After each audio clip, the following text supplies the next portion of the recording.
Welcome to online DSEJ home classes, an attempt to connect learner with instructor, a digital initiative by Directorate of School Education, Jammu. Myself, Sabar Hussain, teacher, District Punch. I have a story to tell you. It is a story of love and hatred, a story of giving and taking, a story of laughter and tears. This story was told a long time ago, but it still has much meaning today as it did then. It happened in a city called Venice in Italy. This beautiful city rests like a crown jewel on the Adriatic Sea. The name of the story is The Merchant of Venice by William Shakespeare. The Merchant of Venice, adapted and abridged from Charles Lamb's Tales from Shakespeare. Who was Charles Lamb? Charles Lamb was born in London on February 10, 1775. Was an English essayist with Welsh heritage, best known for his Essays of Elia and for the children's book Tales from Shakespeare, which he produced along with his sister Mary Lamb. He studied at Christ Hospital, where he formed a lifelong friendship with Samuel Taylor Coleridge. Lamb became friends in London with a group of young writers who favored political reform, including P.B. Shelley, Henry Brougham, Lord Byron, Thomas Burness, and Leigh Hunt. In Tales from Shakespeare, Charles Lamb summarized the tragedies, whereas his sister Mary Lamb summarized the comedies. There can be no better introduction to Shakespeare for the children than Tales from Shakespeare. The book proved popular with both young and old, and the Lambs followed up this success with others in the same vein.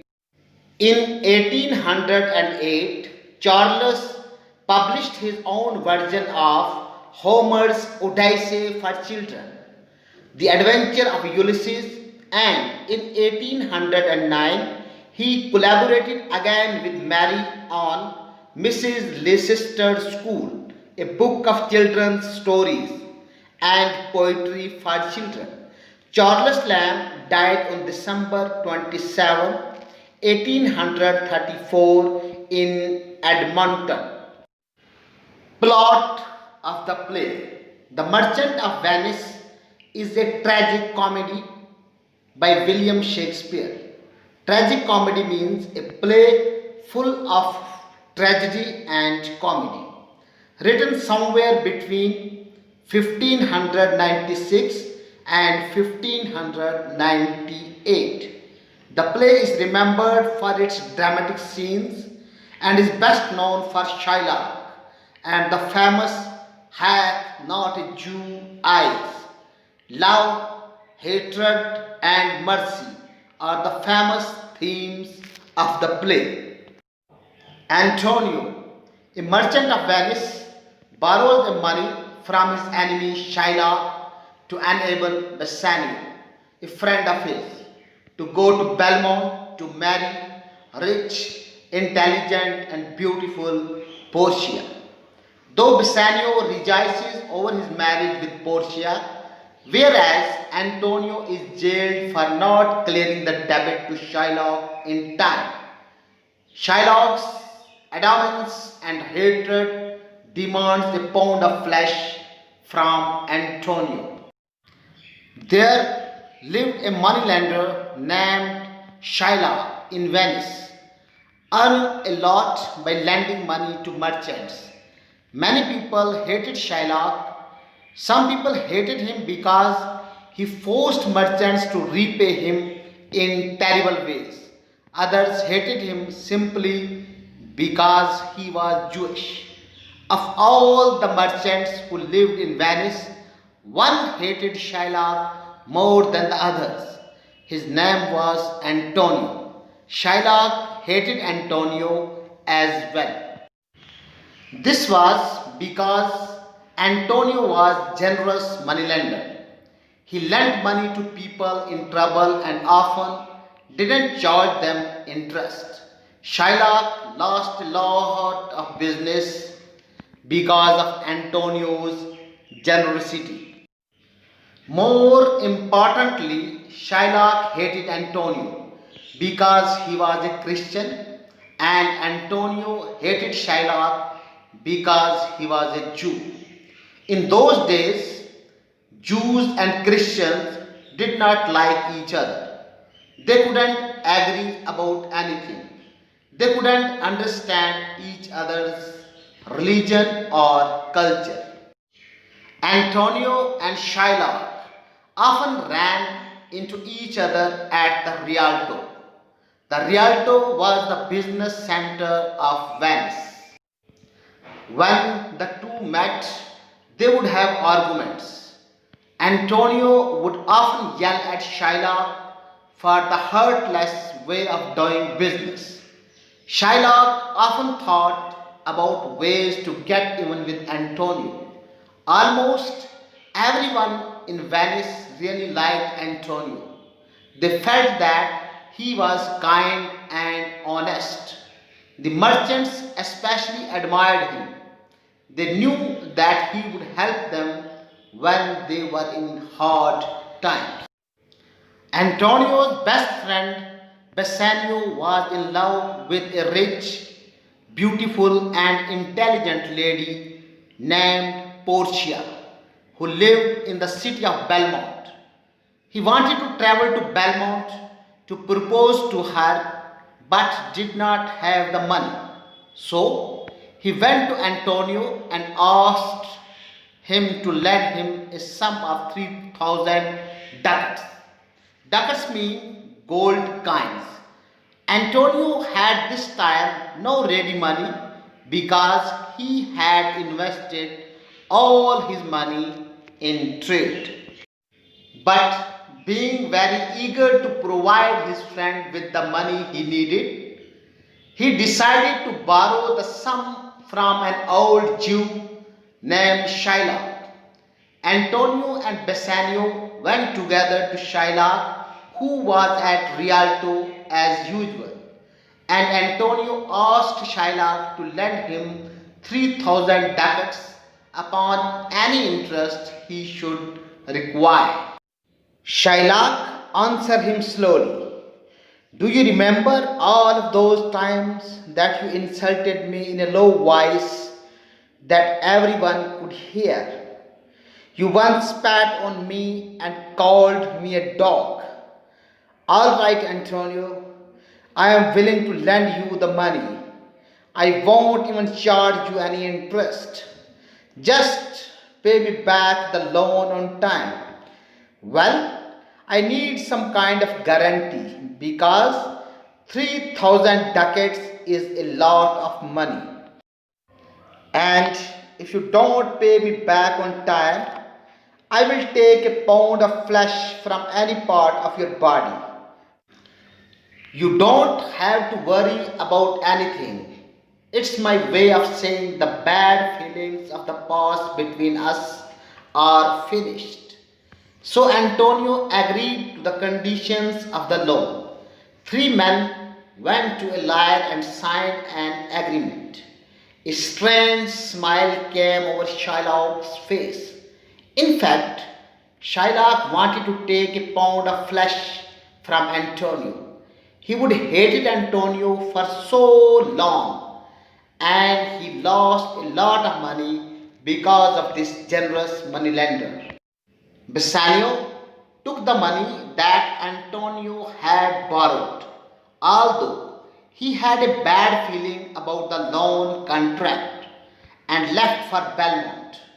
There he succeeded in winning the hand of Portia, who indeed fell in love with him the moment she saw him and was happy to be asked to marry him.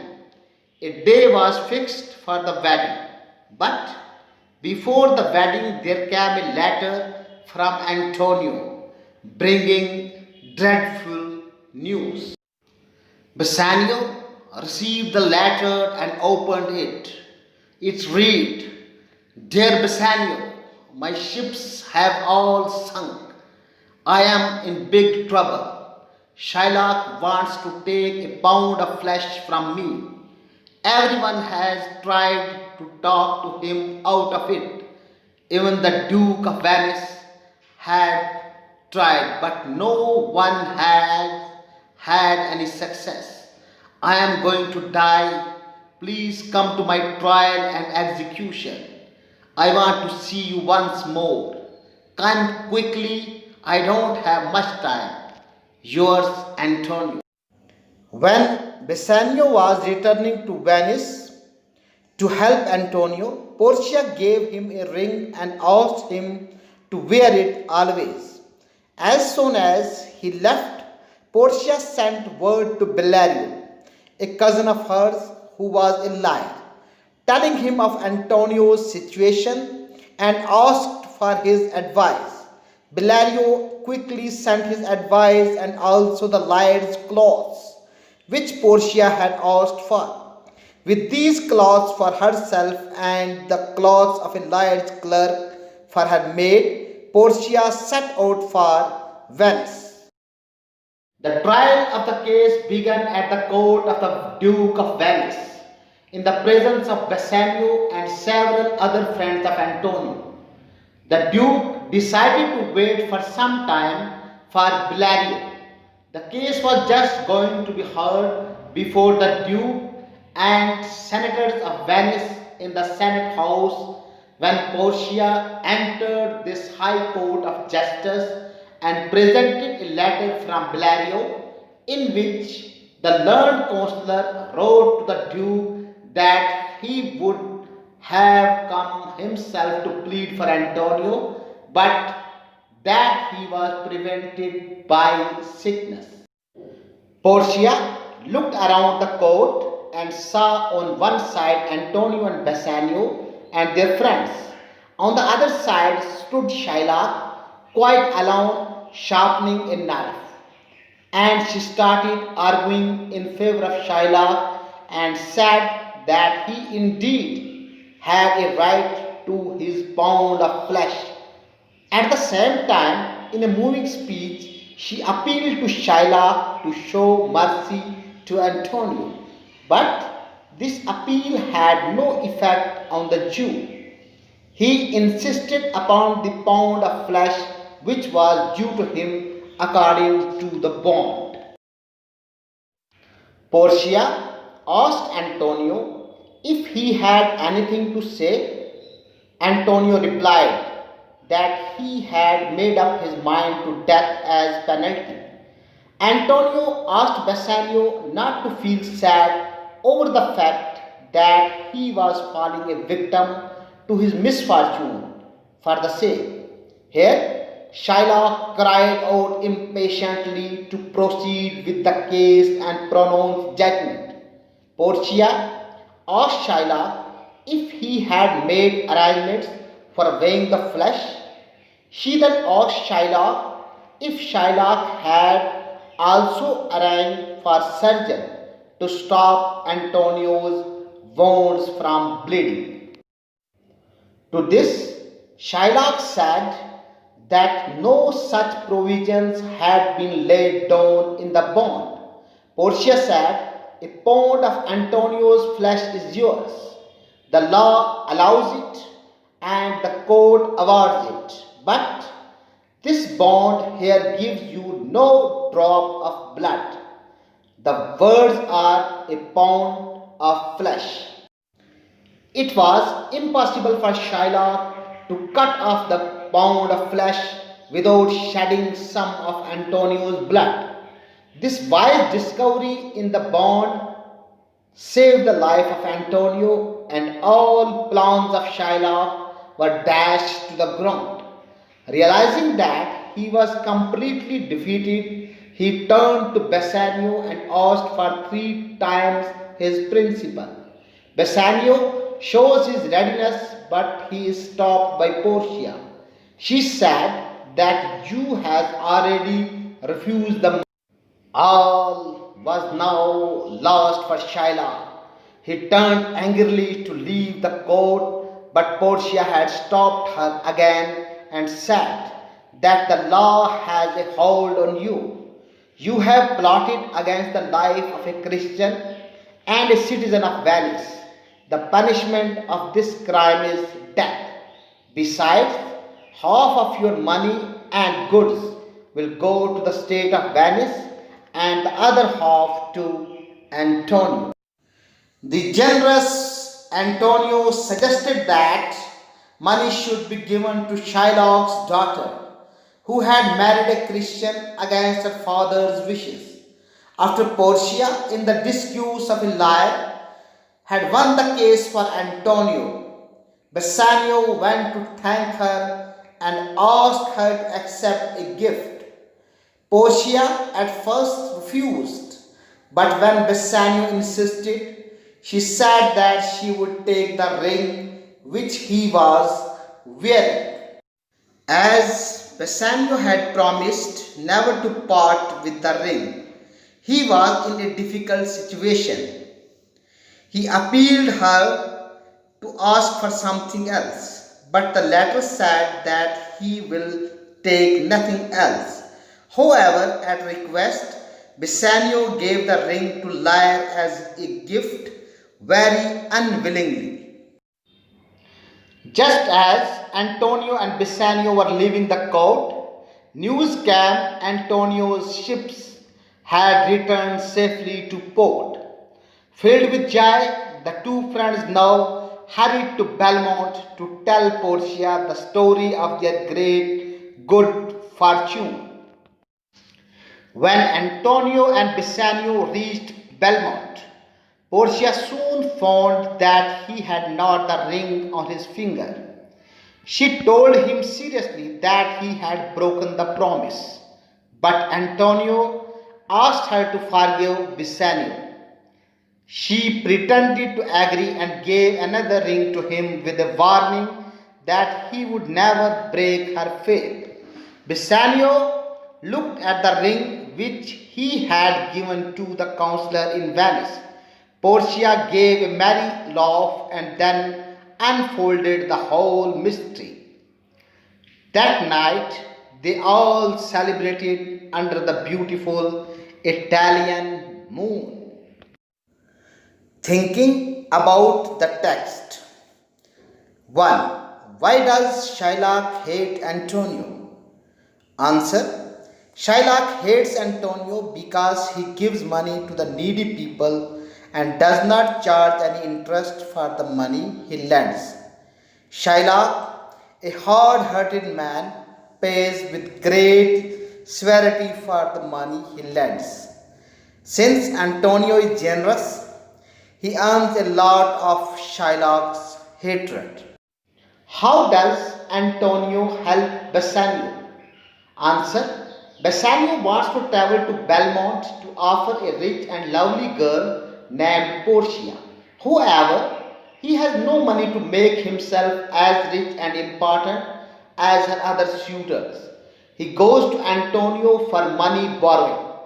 How does Shylock feel when Antonio asks for some money? Why is he interested to pay the required sum? Answer. When Antonio asks Shylock to borrow him some money, he is delighted. He thinks he will feed the old grudge if he can catch him on the hip. Shylock reminds Antonio of his insults at the hands of him. What conditions does Shylock put forth if the debit is not paid in time? Answer. Shylock put forth the conditions that if Antonio does not repay the money by a certain day, he will forfeit a pound of flesh to be cut off from any part of his body that Shylock pleased. How does Bassanio marry Portia? Answer: Bassanio loves Portia, however, he feels frightened to propose her. He needs some money to look as rich and important as other suitors. He is going to Antonio to get the money. Antonio has this time no cash at hand. He approaches an old Jew, Shylock, for the money. Why is the case brought before the Duke of Venice? Answer: since the 3 months mentioned in the bond passed, Antonio failed to reimburse the borrowed money. Shylock files a case against him before the Duke of Venice, claiming the penalty of a pound of flesh of Antonio, who is disguised as the learned counselor, Dr. Balthasar. Why has he come to the court of Venice? Answer: Portia is disguised as a trained consultant, Dr. Balthasar. He came to the court to plead Antonio's case, who failed to repay the debt and faces trial. How did the counselor start the argument? And how was he able to get the judgment in Antonio's favor? Answer: the counselor started his argument in favor of Shylock that he was entitled to claim his pound. He calls on Shylock to have mercy on Antonio in the moving speech. How does Portia get back her ring? Answer: after Portia won the case for Antonio in the disguise of a liar, Bassanio thanks her. He requested her to accept a gift that Portia refuses to accept. When Bassanio insists on her, she tells her to put the ring on her finger. Bassanio feels hesitant, but Antonio recommends that he give it to the liar because he has done a great service. Portia gets her ring back this way. Describe the theme of the play, The Merchant of Venice. Answer: the play, The Merchant of Venice, revolves around three themes: love, sacrifice, and hate. The beginning of the play describes Antonio's hatred of an old Jew, Shylock, who charges the needy with a very high interest rate on his loan money. Shylock also has a plan to revenge for Antonio's hatred. Character sketch of Shylock. The Jew. Shylock lived in Venice. He was a moneylender. He earned a lot by lending money to merchants. Many people hated him. Some people hated him because he forced merchants to repay him in terrible ways. Others hated him simply because he was Jewish. In the entire city of Venice, Shylock was accused of being selfish. With Antonio, Shylock had tremendous enmity. He cooked revenge against him, for which he always wanted the chance. This opportunity came when Antonio appealed to him to have 3,000 ducats needed. Shylock made Antonio sign a bond that he would have to forfeit a pound of flesh if he failed to repay the money on a certain day. Luck went the way of Shylock. The money was not repaid by Antonio. Shylock brought the case to the Duke of Venice, who claimed the penalty. The enemies met in court next. In order to nourish his greed, Shylock sharpened his knife to Antonio's dismay. He looked forward to seeing Antonio die at his feet, but that couldn't happen. The counselor turned the table against Shylock by saying that Shylock could cut from Antonio's breast his pound of flesh, but he must not shed even a single drop of Antonio's blood.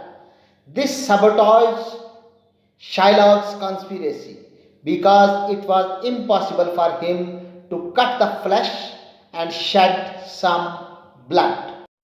Shylock suffered another setback after this, when the young counselor charged him with conspiring against the life of a Christian and a Venice citizen.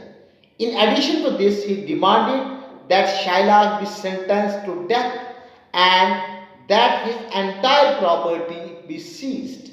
The cruel merchant thus met a terrible end. So, this is all about the Merchant of Venice, tales from Shakespeare. Hope you all have enjoyed this story, and at the end, the same message: stay home, stay safe.